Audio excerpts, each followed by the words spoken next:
It's a gift to be in a family business. My dad wanted freedom, and I picked that as well. I love the life he's created for us, and now with ownership, it's the freedom of doing what we want to do. It's more important than the dollars. It's more important than what percentage I have. It's more important than the title. It's that you get to kind of navigate your own life. Strengthen the love, the legacy, and the lifestyle in your family business. This is Fearless Family Business.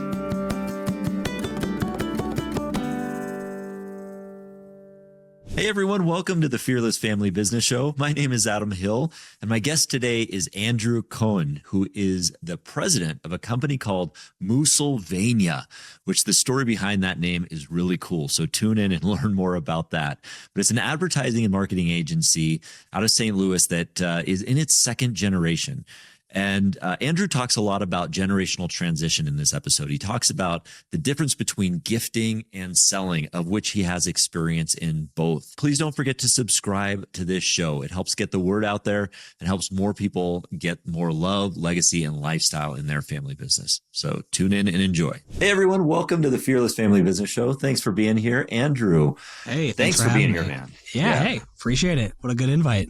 Yeah, absolutely. This is going to be a cool story. I love the brand that you put together here. This whole Moosylvania thing. There's a cool story behind that, and you got a cool origin story. I love the generational family business that you've been building here. You got a great story. Eager to dive in. Hey, I'm all yours, and hopefully people enjoy it too. Yeah. So speaking of origin stories, I'd really love to hear yours. I mean, I love, just like superhero origin stories, every family business has an origin story. So tell me a little bit about yourself. How'd you grow up? And how did this whole thing come to be? Yeah. I came from a little town. Kind of St. Louis is not really a big city. It's a lot of like what the county is. I grew up with a really nice family, parents who still love each other. Had a nice dog running around the yard. A lot of space in St. Louis to like kind of have a big place to play. I grew up playing a lot of sports. I was the second son. I now have two kids. I understand what being the first child versus the second child kind of means. I was the second kid. I was always interested in whatever. I'm okay with whatever goes. I'm into change. I'm into rolling with it. So I followed a lot of what my brother was doing. He was a really sharp, bright guy. He still is. He's a producer in New York. He's very big time. I'm like the homegrown kid. I spend a lot of time with my parents still, with my kids. But my family was kind of a hustler family. My dad came from nothing. My grandfather was in World War II as a prisoner of war in the Holocaust.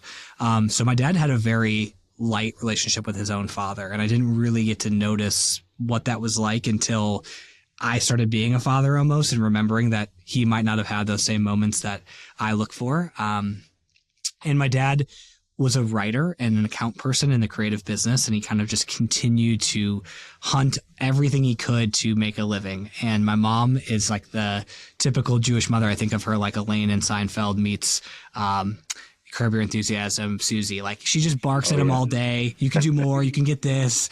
Good encourager. And also one of my kind of good friends that I have in this world is my mother. And so I grew up a really healthy relationship with my parents, felt really loved, felt supported, played a ton of sports, was successful at it. And it helped me propel my journey. I think I kind of just found my way through life feeling positive about what I could do, and what I couldn't do, and how I could take that on still, and didn't have a ton of challenges really growing up. I think as I got to college, I started realizing, what am I going to do? That's definitely what you address there. Took till like the last semester. Took like the last semester of high school to pick a college, like literally it's one of the last days. And then the last kind of semester of college to pick a grad school, because I really wasn't sure where I wanted to go. And two professors, father and son, taught a class at Babson College where I got my MBA, growing a family business. I invited my father to join me in the 0-degree Boston weather for a cold February weekend. And he came out happily, but had really no interest in me being in his business. He never had planned it. I had been growing up around advertising my whole life. I realized it was something really cool. I was a writer, kind of made some small businesses with writing as kind of my hobby. And these professors were just nails. They said, you need your kid needs you, trust each other, lean into your family. And my dad just bought it on that class so hard. He's a big educator. My dad loves education. He always called me, did you do your homework today? Did you go to class? So he bought in. I bought Yeah. into the degree of following him, and decided to grow a family business based on Professor Habershorn at Babson College. And that propelled my background here into like kind of just seeing where I wanted to go was following my dad and seeing how I could help him. And from there, we can kind of just keep on trucking to whatever comes next. I love that. No, that's so great. There's a lot of interesting like ways we could go with that like intro, because there's so many interesting little tidbits in there, and I want to touch on a bunch of them because I made a bunch of notes. But Cool. And going back, I kind of looking at the childhood of having the two loving parents. I mean, that's obviously not a common thing Right. a lot of times Sure. right now. Do you feel like that, as far as like how that shaped you for the future? Do you see any? I guess how does that shape who you are today? Versus is it a positive? Do you feel like there's a little bit of maybe is there guilt? Because I have two parents who still love each other too, and I know a lot of the feelings, but I'm just curious to know how you feel about that. It's been really helpful for me in marriage, I think, to see how my parents treated each other, but they didn't talk to each other with a ton of respect from my perspective. And that was something that I think my wife and I kind of had early before we even got married about level of respect. My wife is in a family business too, which we could talk about as well, but she works a lot and we have two little kids. And so we've had a lot of those deep conversations about how to both flex our calendars to be with our kids, but also get the support we need. And one thing I've learned from a healthy marriage is my mom didn't work. My mom took care of me, and I loved that relationship as a child. And when we came to talking about children, obviously that comes up. Like, what are you going to do, babe, about this situation? What am I going to do? And she was very kind of in the mindset that I'm going to do both things. I'm not going to give one up and just be mom. And so I think from my parents' healthy relationship, I learned that everybody gets a different shot at marriage. And everybody gets a different way of finding each other on their terms. And so I feel like it just taught me that there's plenty of happy marriages and there's plenty of non-happy marriages. It's up to you on how you communicate through it. It could look great from the outside and be terrible on the inside. It could look not so great on the outside and be okay. And so I think I just learned it's not always what you seem, and really respect at the end of the day is what my parents had for each other. To a degree, right? And I think I took that as a lot of this world is really unfair in lots of different ways, and I got really lucky, that they loved each other, and I got to come up through that. So I feel very blessed more than anything that I got to watch that for my whole life. That's a great attitude, like just to kind of take the positive out of it and really look at how you can grow and maybe incorporate it into your marriage too. I love that. And yeah, looking at like the dynamics too, I had the generational dynamics of going from generation to generation. You mentioned your grandfather was a Holocaust survivor and yes, he was. prisoner of war. Mm-hmm. I know I'm sure that dynamic between what he went through and what, how maybe your father interpreted his parenting. Do you mind expanding on that a little bit and just kind of sharing some of that experience? Yeah, for sure. So I grew up, I was 7, 8, 9, 10 years old when I remember being with my grandpa, and hard of hearing, obviously, from all the wartime, had the hearing aid in a lot, didn't speak a lot, loved to like just be around you without needing actual communication. Right. And watching that, I never even for 1 minute realized what his relationship with my dad was. I never saw them hug each other. I never saw them talk to each other. I never saw them going off on their own and then me doing whatever. It was like I go to see my grandpa and then I don't see my grandpa and I don't know what happens in between. And now at 30, almost 36, I've realized that nonverbal communication was what my dad lived in. He had no actual communication with his own father about life. And when my grandpa came home, he actually started his own business, and my dad chose not to be in business with him. Mm-hmm. And that sub story that I didn't know until I was, 20 something, is a reflection of who my dad was. He kind of bucked the norm his whole career. He wanted to be different. He wanted to be creative. He didn't want to just do what everybody else did. Right. And I don't know how that his dad and him kind of, I think there's 4 children. I think his dad was just so happy to be alive in a way, to be honest, that I think anything that he got with his dad after he came home was we're just lucky to be together, and that's kind of all we need. There's no need for words. We're just happy to be around him. My grandma had ovarian cancer and died. She fought it for 15 years. They gave her 6 months to live. So I think a lot of my dad's mental strength came from, I might not see my parent again. I don't know when they'll not be here for me, in a very different way that I grew up now, where I have them as a backbone at this age, where he really had neither of them really to count on. Right. So he was almost living under the shadow of I might not have my parents, or that there's always that risk there of the fragility of life with them in particular. And that's a fascinating story. Thank you for sharing. Yeah. I think it'll play into who he is in our relationship, and the subtlety that you'll pick up is different than what I saw, but that I think has absolutely why, as an entrepreneur, he has been successful, because he had nothing and no one to count on, and didn't expect anything, right? He didn't expect his parents to cover for him if something went wrong. And so that's who the guy he is today. And he is a great father too. So credit to him for all the aspects of growth, but it will come out, I think, as we talk more about my business relationship, where his subtlety of what he didn't get enters our struggles, and also maybe some of our wins. Yeah. So and that's a good segue into Moosylvania, the founder, your dad. So he started the company, and tell us what prompted that, and how did the business start? What was his founding? Yeah. What was his founding vision? Okay. So he was a VP. He had a very small ownership stake in a company here in town called Zipatoni. They were a really creative agency for a long time that didn't have a lot of success. And then he tells the story that one day they became from the bridesmaid to the bride. Everybody wanted to talk to them. Everybody wanted them to work with them. They hit the jackpot and they got sold. And when he went to sell, they talked about his shares, where he was going next. And it was into more of a corporate environment versus what he had been living in, which was very free. He was a small owner. He got to do a lot of what he wanted. And so he looked at that situation and he said, I just don't know if that's who I want to be. And the client that he was working on was Bacardi. And the CMO at the time called him up and said, I'd love for you to consider how to build your own. I love working with you. I think you could do this on your own.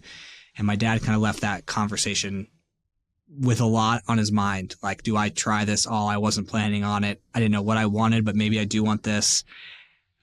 He made a deal with his president at the time on a napkin to keep his client, and in return of not getting severance payment or any of the percentage back of what he was supposed to be owed, made a deal at a bar with a napkin, kept the napkin, had to use it in court a couple months later to prove that was a true deal. But started an agency with 8 people. And Moosylvania was founded as the premise of independency, which the writer Jay Ward, who wrote Rocky and Bullwinkle, always wanted the 51st state in America to be Moosylvania. Mm-hmm. He went around the country getting signatures. He almost got shot on the White House lawn during the Cuban Missile Crisis. He was a true entrepreneur, creative, also experiential marketer who had just this knack for trying, right? He was a great writer. My brother's named Jay, which is not for that sake, but it's funny that is the same place. And Moosylvania was born with Bacardi as our rock. 100% of our billings, the whole thing was Bacardi, and Bacardi was skyrocketing. And so my dad took his relationship with that CMO to do, growing up to 120 people at one point. And it was just kind of an amazing takeoff from what was to what Moosylvania became, which was a major national recognized agency of record from literally ground zero to, probably about 10 years later when I started entering, that was who this business was Nordy, this Bacardi relationship, and everything that came with it was a function of that. So that's a little bit of the backstory for Moose. Yeah. I love the story about just building of starting the brand Moosylvania, because I'm sure a lot of companies or people who might look this up, they're like, well, what's the origin of that name? How did you come up with that? Totally. Yeah. So how are you finding that now? You've established that name. What is it 30 years later, however many years later? What is your perspective on that? We're 21, which is funny. 21. We made a beer for our 21st birthday. We're like being of age because we're in the alcohol business still. Nice. What I love about my father in family business is he had the foresight to grow a brand outside of his own name. Mm-hmm. And although I have his last name, It could have been Cohen and Associates or whatever. He could have named it something like that. He could have named it anything he wanted, but what he built was a mentality and a vision. We work out of a 100-year-old church. It's goofy. It's a little bit funky. It's kind of off the path. We like to say we're like kind of culturally on beat, but we're a little bit offbeat in kind of the way that we think about things. And it's just very it's Nordy if he was depicted as an agency. Like, it's who he is. And so he took his DNA and built a brand versus he just built himself. And so I've been able to really, in the last couple of years, run with projects for the Moose brand because I was set up with a brand to play with, not a person. I didn't have to hero my father and everything I did. I got to use Moosylvania, what we stood for.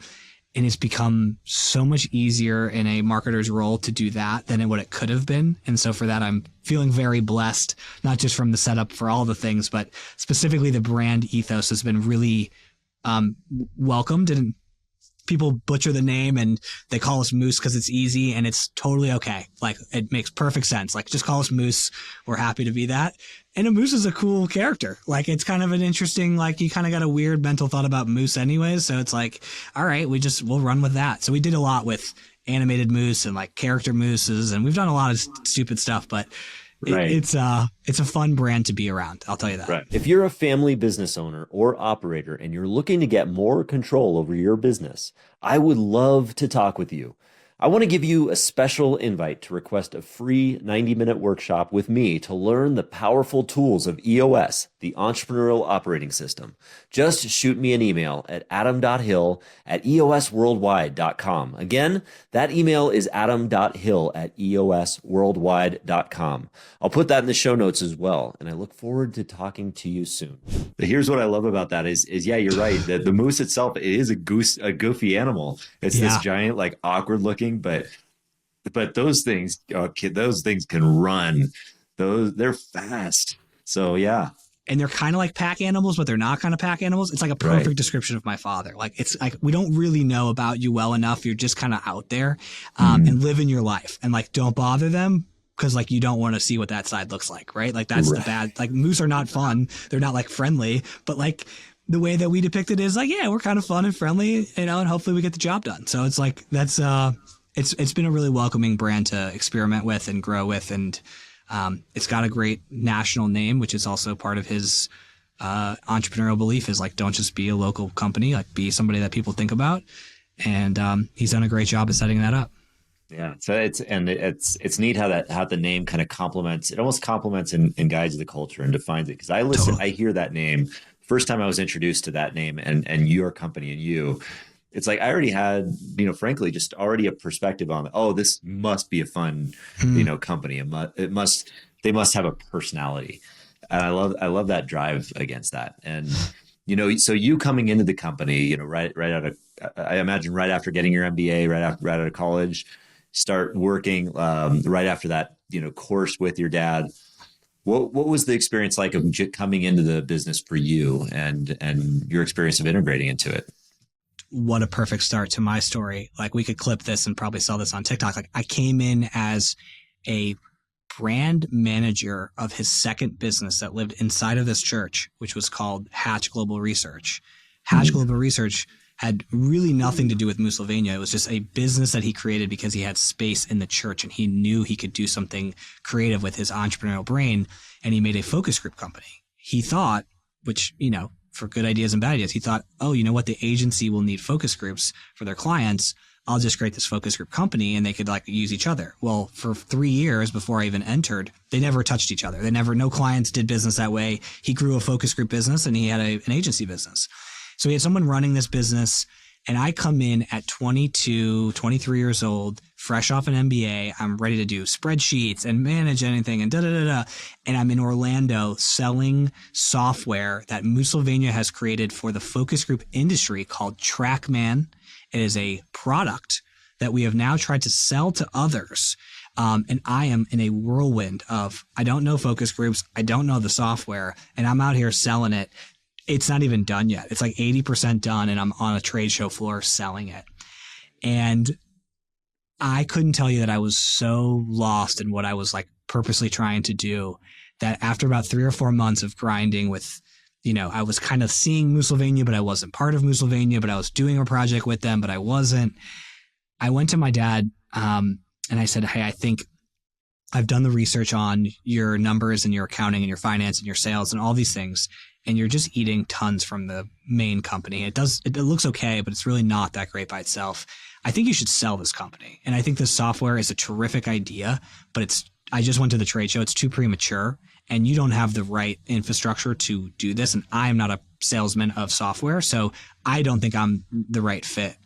And he looked at me with this kind of very, fatherly look of like, are you just packing it in because it's not fun for you? Or is this really the right thing to do? And the blessing from God is someone picked up the phone that day, called him, and bought the company. Hash Global Research was sold in that moment, on that same day, not that moment, but a couple hours later, he said, let me send over the deal points, blah, blah, blah. It just so happened that I asked him, and that guy called the same day. I asked him after that, hey, is this like the first time someone tried to buy you? He said, no, it was the first time I listened. And so I was out of a job quickly. I was like, I didn't really think about what happened next. And so my integration into Moosylvania used my background coming into college. I wrote this blog called On the Can, which is about going to the bathroom with your phone and reading sports blogs. I wrote 4 or 5 every night at 10 p.m. I sent them out at 5 a.m.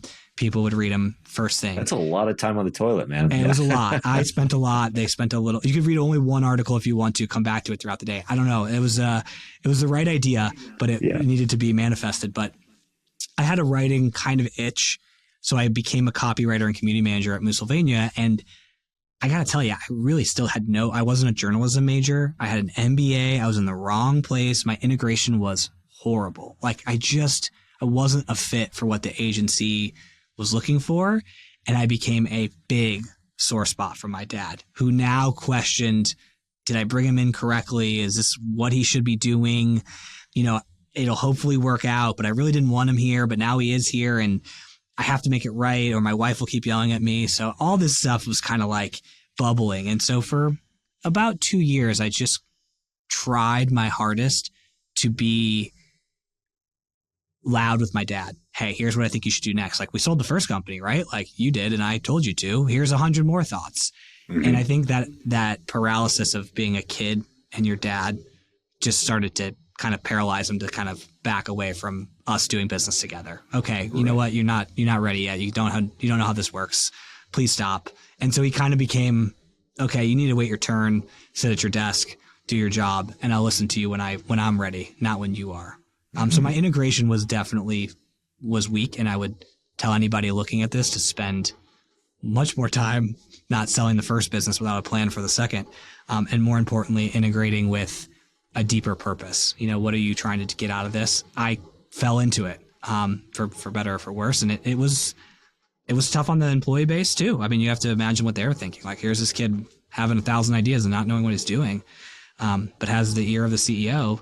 And he's his kid. So it was definitely a rough and tumble start. And again, I think families deal with this differently. Like the kitchen table was different for us at night because I got 100 thoughts and he's like, I just had a whole day of doing things. You don't even know what you're talking about. And now I got to listen to you. But if I don't, then my wife again is telling me I need to listen to you. So it's like, it was a whole lot of stress for dear old dad, I think, more than it was for me at that point in time.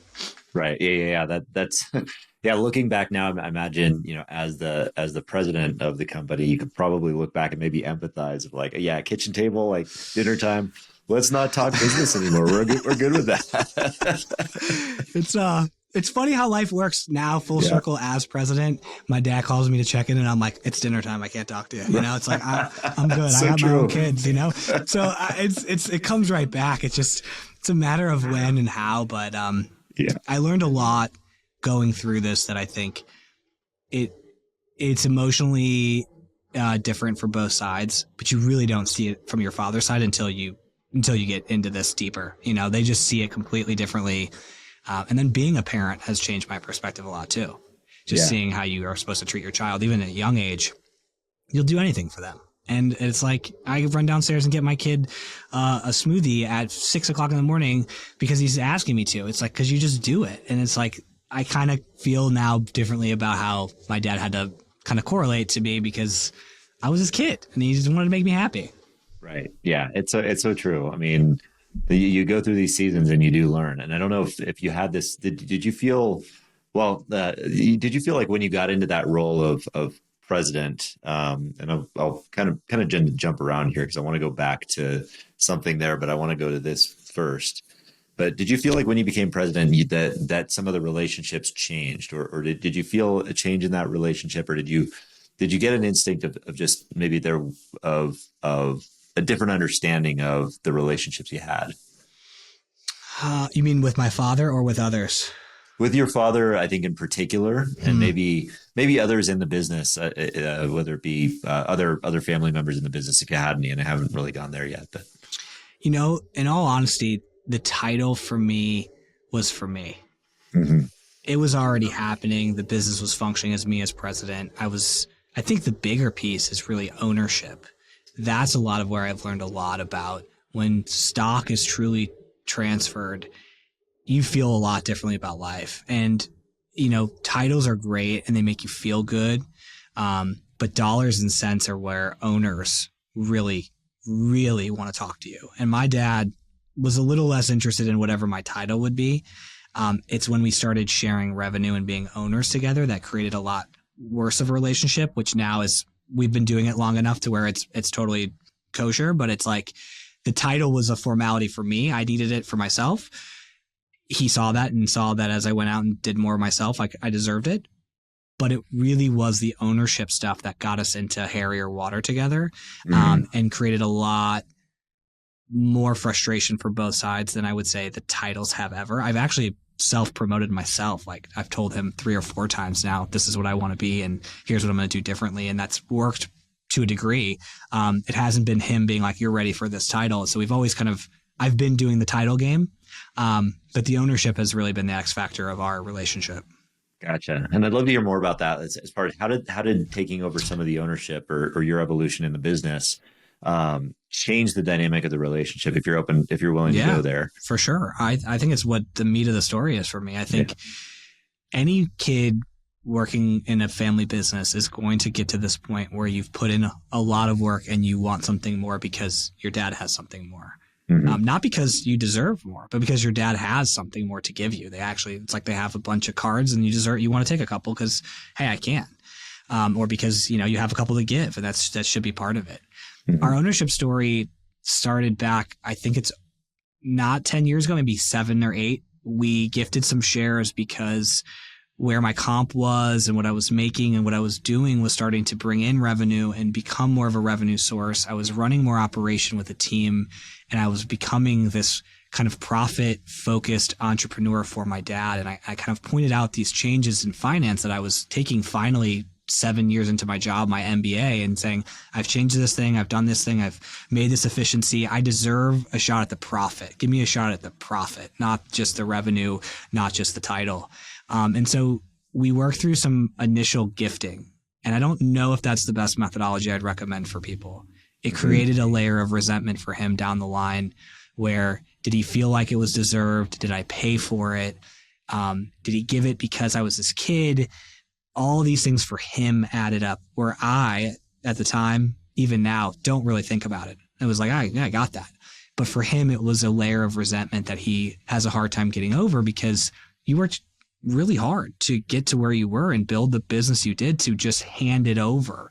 A small percentage, a big percentage, either way, as much as gifting is an interesting tax-based conversation, it is a really unhealthy starting point for 2 owners to do business together. I mean, you really have to be in great lockstep to do gifting. And so I would highly recommend to anybody, if you're the kid at the table, don't take the gift. Look at different alternative paths because it will just create a different ripple in your relationship with your parent that you have no idea what that's like until you are probably that person giving it. Like, I don't even know if I fully see it until I will gift something like this. And even then it's a completely different mentality that you just simply can't understand until you're there. And I think my dad still is wrestling with some of that to this day. Yeah. Yeah. Thanks for sharing that. I think that's something that's a very powerful statement that maybe counterintuitive to some, and knowing that's a lot of within our company too. We did a lot of that gifting stuff, and down the line, 4 generations down the line, it caused a little bit of chaos. Mm-hmm. I think that people, it's hard for a lot of maybe first, second generation entrepreneurs to understand what can happen there, and just it's really insightful to hear that that it led to some resentment there on maybe your dad's side.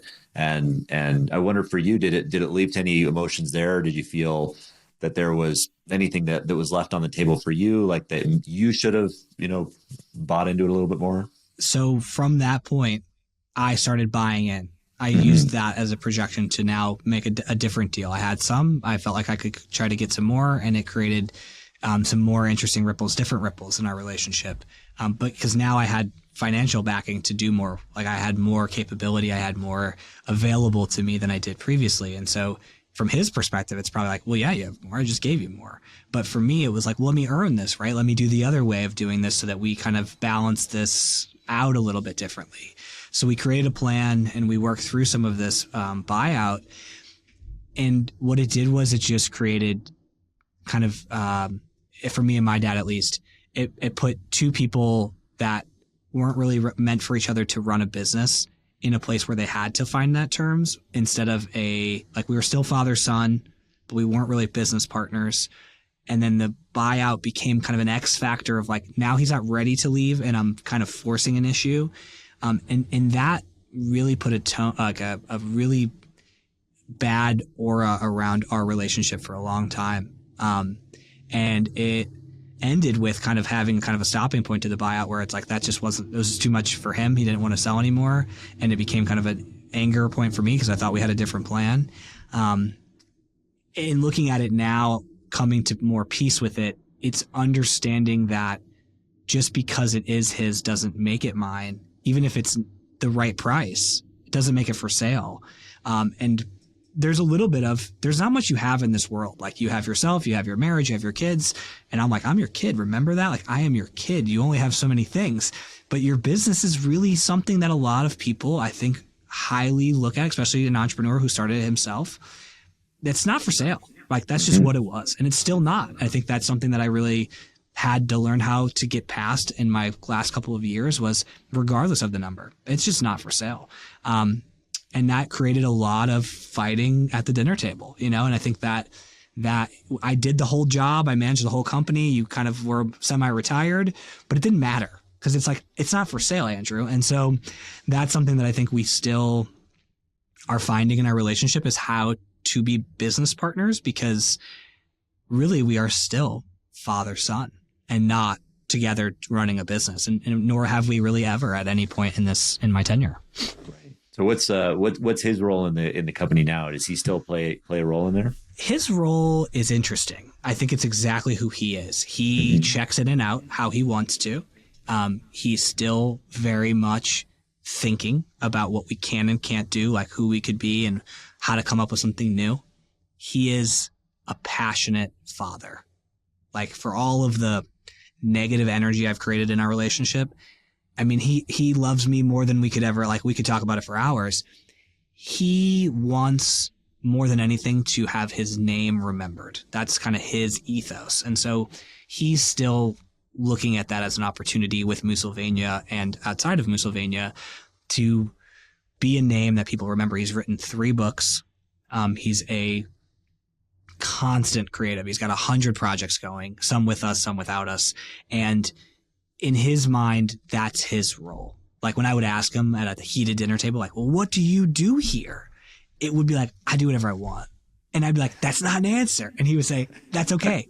Because you don't get to tell me what the answer is, or if it's a good enough answer. I make the rules on my life. And so, it's like, but, so then I'm like, as the kid, I'm like, you don't make the rules for my life though, do you? Like, you made me, but you don't own me. So I can do what I want. And so then that just rolls on down to frustration versus acceptance. And I think his role now is kind of consultative and creative. Like he's just coming up with new things for us to think about.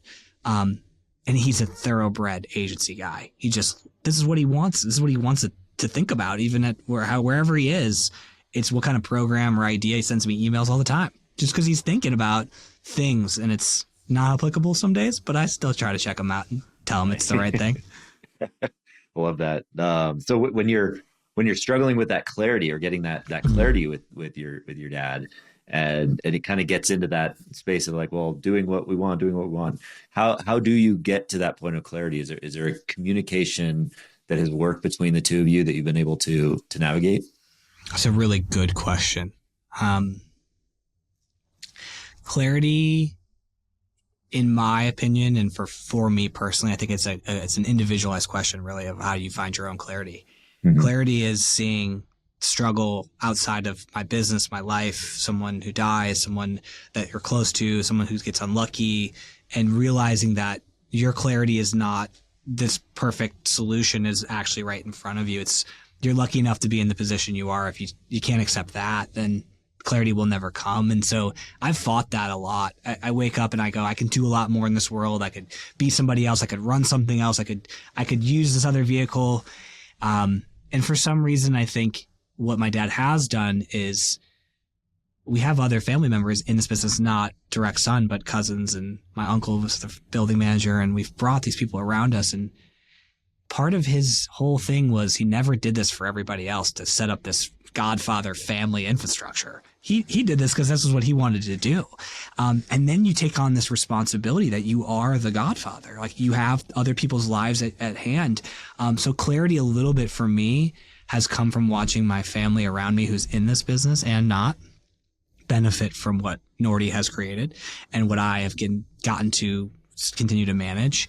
But I'll tell you, it is probably one of the toughest topics as a son, into coming into a family business and trying to do this. It doesn't come most days. It's not there for you. It's just simply, you need the spark and the random thunderstorm of whatever to kind of kick you back into saying, oh, wait, it's not going to be perfect. I didn't just start this and make this happen. I am the fourth generation. I am not the person who took the biggest risk here. And that's really a tough pill to swallow. I think that's part of my clarity. Yeah, that's interesting. Thank you for sharing that. I'm curious to know, because you have an interesting perspective of having seen both sides of the coin, the gifting side and the buying out side. Having seen those perspectives, I think, and I think there could be a lot of debate on how we pass ownership on to the next generation and succession planning in general. What would you have done differently, or is there anything that you would have done, or any advice that you have for other companies that might be going through the same thing? I love giving advice. I don't know if my wife thinks I do it too much, but I love to give it. The first thing is to write down, I think, for yourself, what you really, really want beyond the money or the percentage. What do you really want? My dad wanted freedom. That's what he wants. That's what he still has. And I pick that as well. I love the life he's created for us to live this. And now with ownership and whatever, it's the freedom of doing what we want to do. It's more important than the dollars. It's more important than what percentage I have. It's more important than the title. It's that you get to kind of navigate your own life.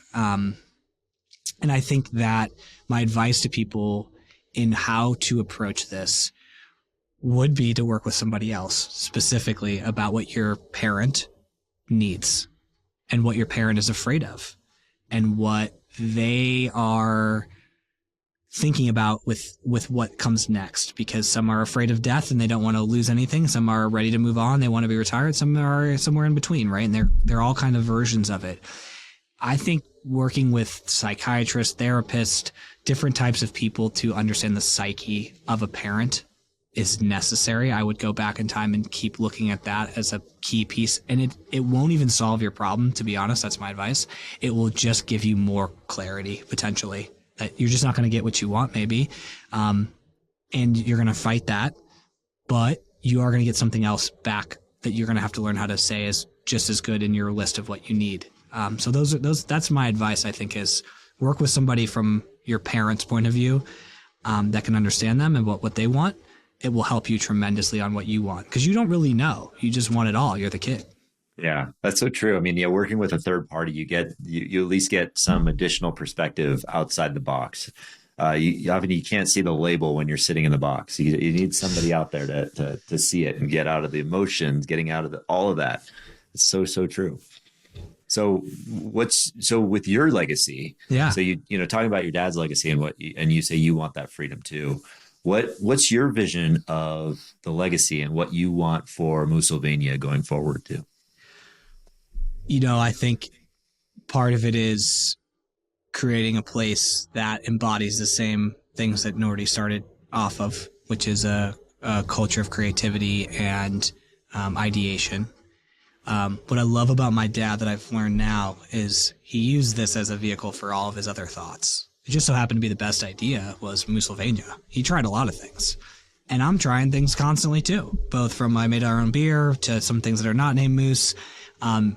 If you can use Moosylvania from my perspective, like my vision, as a place to harness and create creativity, you're winning. And then on top of that, if it can, create jobs and keep people happy and give them a life to go home with and feel good about their day, all wonderful things. I find it harder now as a parent with young kids to be as invested in everybody else's need states, because you're so invested in what your day is drained from when you get home and when you wake up. But everybody's going through that in their own way. Kids are not. They're all going through their own version of waking up and going to bed. And so I hope that the legacy that I leave is something that reminds people that, like, you were pushed, you weren't afraid to try things, but you also had somewhere comfortable to fall back on, and trust that being honest about what your situation is and what you need is accepted, for good or for bad. And we'll fight through it together. That's kind of the way I look at teamwork. If something's wrong for you, something's wrong for me too.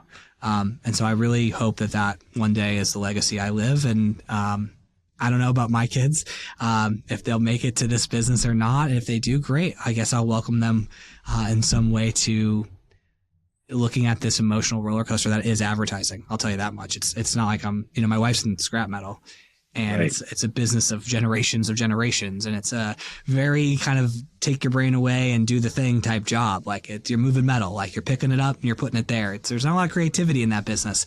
And there's something really nice about having a partner who is the exact opposite at their day job about, like, it's not about that, Andrew. It's not about everything as you can solve it with an idea. Like, it is about doing the hard work some days, about picking it up and putting it down over there. So I only hope that my kids will see the benefit of both. And if they choose my side of the fence, they're in for a different life, That's so funny. You and your wife are in competition over who's going to take their kids into their family business. It sounds like I'll let them choose. I haven't, sure. What? If they pick me, then they pick me. But, it's really healthy to watch also, just going off that, another family business function completely differently than mine.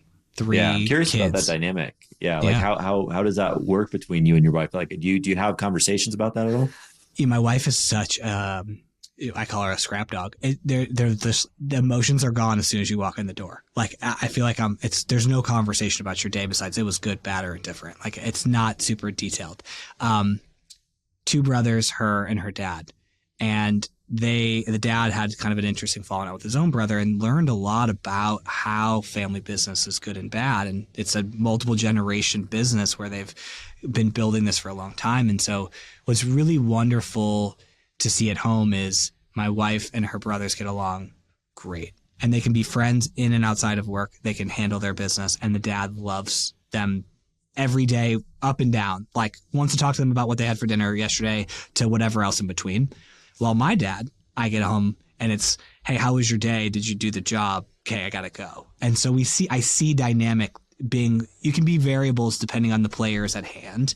So I highly recommend family business. It's just a matter of how your relationship with your own father or mother is, and what that is can transpire in and outside of the job. Like, I think me and my dad would have the same kind of conversation if we weren't together. It would be short, quick. He had no verbal communication with his kid, like with his father as a son. So ours is not built on long time talking. His is about doing and picking up a piece and moving it. And he wants to know what that was like. And so I think it's really grounding to see a different version at home. And it gives me more confidence and faith that this is a really good thing. It's a really wonderful opportunity, and it can play completely differently depending on the players and the business at hand. Yeah. And then with that kind of attitude, it becomes a great opportunity as well. Yeah, totally. And I'd love to know too, where is Moosylvania now? Like what is the Moose like now? Where's it going? Like what's next for the company? Yeah. Advertising is taking an interesting turn with the bad, scary AI, but we're on our 21st year. We've really looked at what the future of advertising looks like, and we've determined that creativity always breaks through. There's some version of that. We're really good at Moosylvania at servicing our clients' needs specifically to what they need, not what we need. And the advertising business is really hard to scale with quality people that are dedicated to that mission of like what the client kind of needs versus like what the individual inside of an agency needs. And so what we're really blessed with is over 40% of our staff has been with us for 6 years, which is a pretty wild statistic. I think it speaks to two things. One is, what the culture and the things that Nordy created that I've taken and built benefits and positivity and love for the people that have stayed with us. He had a 40% turnover rate for years. I totally revamped it down to under 10%. In the flip side, it helps us with our clients because they know who they have. They know how much we care about them. They know that we know what we're talking about or that we know their industry. And we've just built our business around their business. And we become their thought leader with them in the room. And so I think this business is going towards continually finding people that want to listen, want to grow, want an advertising agency like us at the table with them, and listening to like how we can learn from each other. And there's a lot of doing, right? There's so much to do. If we can keep taking that load away from somebody, it's kind of like if you're the boss and you find someone who can take some things off your plate, you like that person. That's kind of the approach here. Take some things off the client's plate, let them think a little less about that and let them think about something else. Their internal politics all the way to their industry and their business and their financials. Great. You've now solved a major hurdle for them. And you made it easy and you enjoyed it. And you talked about whatever before the call or after and you text each other or whatever you did. And so there's still a lot of client service to be had. And it's hard. Zoom, everything has made it so transactional again. Our hope is to bring back the fun. We actually, I can plug our new product innovation is, it's a card game called Collabsurdity. I'll send you a box when I get it done. It's meant for brainstorming. And really it's kind of like Cards Against Humanity for brainstorming, where you pick out different cards from marketing tactics to names of brands and influencers, and you're coming up with an idea for a brand. And you're kind of using this card game as a way to just have some ice-breaking fun. Like, let's just get out of our own way for a minute and let's just get right to it, buckle in for our hour of Zoom. So we've created a game. We want to come play with it like in person with our clients. We want to fly to wherever and play this game. And then we want to play it, internally as a way for us to brainstorm really cool ideas. That's the type of mentality that I think Moosylvania is going to, is like, let's be different. Let's lean into it. And some days it's not just about getting it done. It's about how you got it done that you got to enjoy, right? It's the journey that you go on, right? So that's kind of where we're at. I love that. I as a high visionary energy person myself, I would love to play that game. That sounds amazing. We're gonna play. Yeah. Oh yeah, absolutely. I'll have to call you back. Let's do it. I love that. Let's do it. We might have to live stream that too. That's awesome. Okay, I would love to. Yeah, that's awesome. Although Andrew, this was amazing. I appreciate you coming on and sharing your story so vulnerably and openly, and giving your wisdom on, especially like the conversation around communication, transition, that so many family businesses struggle with. I think it's a huge value. And if people want to find out about Moosylvania or you, where can they go to find out about that? I'm a LinkedIn junkie now. I've been spending a lot of time on it. I'm just Andrew Cohen at Moosylvania at LinkedIn, but then Moosylvania.com. Adam, I have to tell you, if this was around for me 8, 7, 6, 5 years ago, you're doing the right thing by sharing these types of stories. The people you're bringing on are all really intelligent. I'm honored to be part of it. And it's a gift to be in a family business, but it's even more of a gift when someone helps you without you asking for it. And so I'd say kudos back to you for setting up an infrastructure to learn for no benefit to yourself, really, besides what you're providing in thought capital. So I'm really a big fan. leaving today even more of a fan. I think you have great questions and strategic opportunities to think about. So super appreciate the opportunity as well. Thanks, Andrew. That means a lot, especially coming from you, somebody who I was really looking forward to interviewing today, and a leader of yourself. I mean, I think I think you're absolutely right. Family business can be incredibly rewarding, especially when you're focused on building love, building legacy, and creating the lifestyle you want. So thank you for sharing how we can do that. I'm with you. I created this whole thing out of a desire to help the person I once was, in the same way that you were struggling. There wasn't a lot of resources out there, but now we're here and we're having these conversations. Thanks for being here. Again, advice is a great thing if you're asking for it, or even if you're not sometimes. But I think kudos to finding different kinds of people, different types of stories. And again, I'm definitely an open book, but I've learned a lot about some of the questions that you're asking. And I think that in its own right is a wonderful skill, is to dig in deep with people and kind of find the root of what made them think that way. So I learned as much as you today. Awesome. Well, thanks for being here, and thank you all for listening. And if you really like this episode, if you feel like somebody can benefit from it, share it. Please subscribe and do all the things, like it, and do the great things. I appreciate you for listening. We'll see you next time.